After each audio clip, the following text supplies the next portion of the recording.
Lynne, Liz, and Mary, and all the Cheney family, honored guests, ladies and gentlemen. I appreciate this chance to say a few words about a man I was proud to call my vice president and my friend. Though not a happy assignment, I do consider it an easy one because there was so much to like and admire about Dick Cheney. Dick was a stoical man, and I doubt he left his life with any complaints about the time given to him or its end. He was also a grateful man, grateful above all for 3 loyal, loving women who shared in his journey. As I quickly discovered in 2000, when you choose one Cheney, you get 4. His busy and purposeful life was an adventure they experienced together. In a family so close, you dread the day when the circle is broken. Lynne and the girls, Heather, Phil, and all the grandchildren, he sure loved you all, and he was proud of his family. I hope it helps to know that many people in this country share your sense of loss, and we're here today as your friends. 25 years ago, I had a big choice to make, a big job to fill. I want to know all my options, so I enlisted the help of a distinguished former White House Chief of Staff and Secretary of Defense to lead my search for running mate. Dick Cheney and I went through the files name by name. We talked over the various qualities I was looking for in a vice president: preparedness, mature judgment, rectitude, and loyalty. Above all, I wanted someone with the ability to step into the presidency without getting distracted by the ambition to seek it. After weeks of these meetings, I began to have a thought I could not shake. I realized the best choice for the vice president was the man sitting right in front of me, and I told him that. At such a moment, most in his position would have jumped at the chance, but Dick stayed detached, and he analyzed it. Before I made my decision, he insisted on giving me a complete rundown of all the reasons I should not choose him. He also heard one of my top advisors was against the choice, so Dick invited him to make the case. As he did so, he sat there unfazed and expressionless. In the end, I trusted my judgment.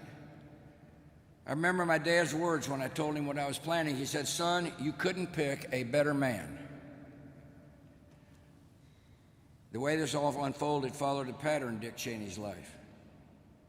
Summing up his career a few years ago, he said, "A few breaks came my way, and one job always led to another, in a life that's taken me far to more places than I ever expected." That was Dick's typically understated version of events, but there's a little more to the story. His abilities were self-evident without need of calculation or self-promotion.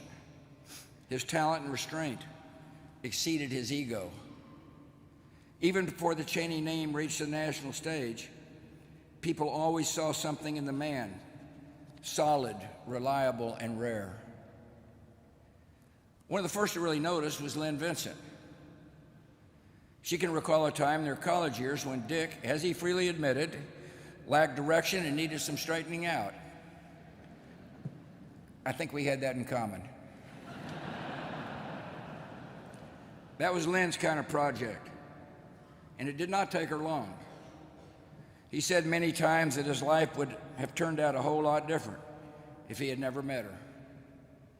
It may explain how in just over a decade, a guy can go from laying transmission lines outside Cheyenne to serving as Chief of Staff of the President of the United States. In Dick's telling, those years working for Gerald Ford were special and formative. He cherished the association, and the high regard went both ways. In his memoir, President Ford described Dick's steadiness, his low-key style, and his absolute loyalty. I know exactly what he meant. These are not traits easy to come by in Washington. Being calm, reticent, undramatic, and untrustworthy are not everyone's formula for success in politics. But they were the Cheney way, and they worked. I'm reminded of a renowned senator who once gave this advice to a junior colleague. Perhaps, he said, you could occasionally allow yourself the luxury of an unexpressed thought.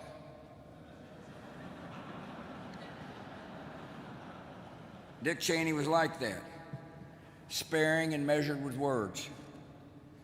In a profession that attracts talkers, he was a thinker and a listener.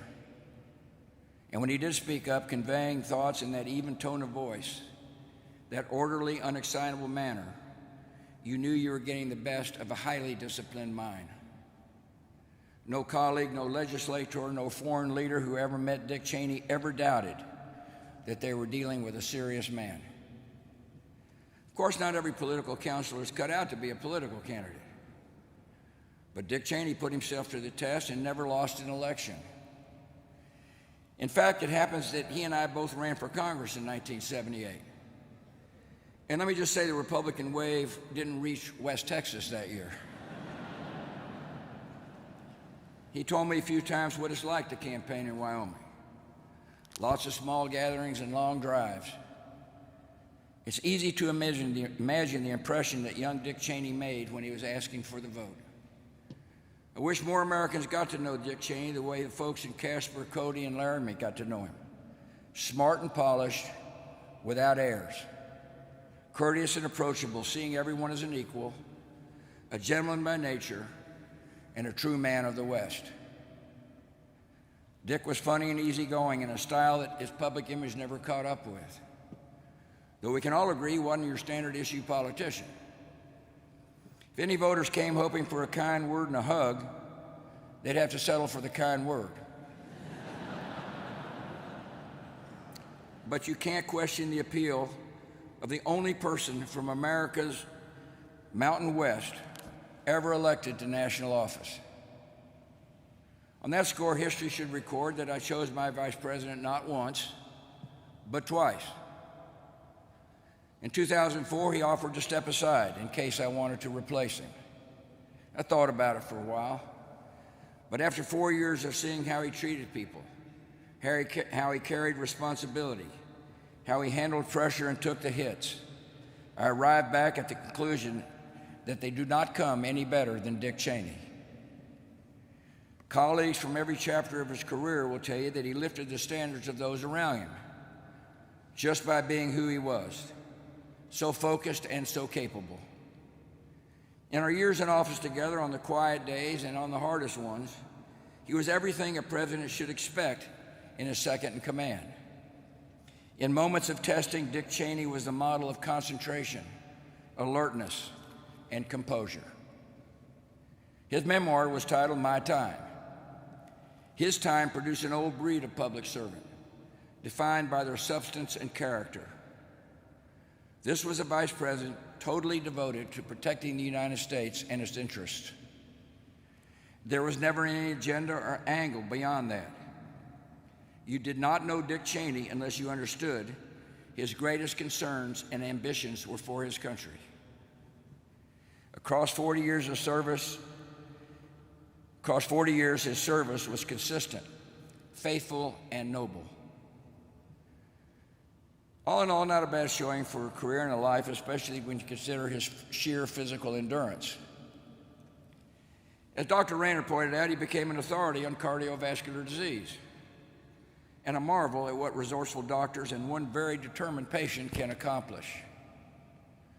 Dick had faced down fears and hardships, but he really didn't speak about them. The reward was more of a life than he ever expected, including 7 grandchildren to complete the picture.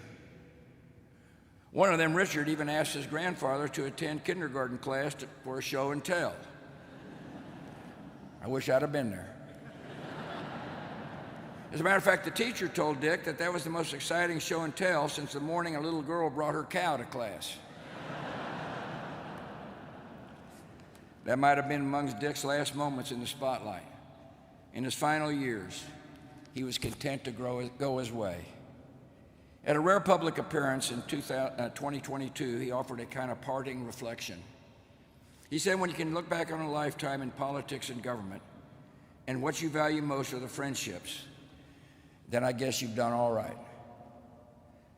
A lot of us know that feeling as we say an affectionate farewell to the 46th Vice President of the United States. It's something to be cherished when a man of his caliber has been your colleague and friend. The son of Wyoming, son of Marjorie and Richard Cheney of Casper, went far in this world, and in our own lives left a very fine mark. We are grateful for his good life, we honor his service, and we pray that somewhere up the trail we will meet him again.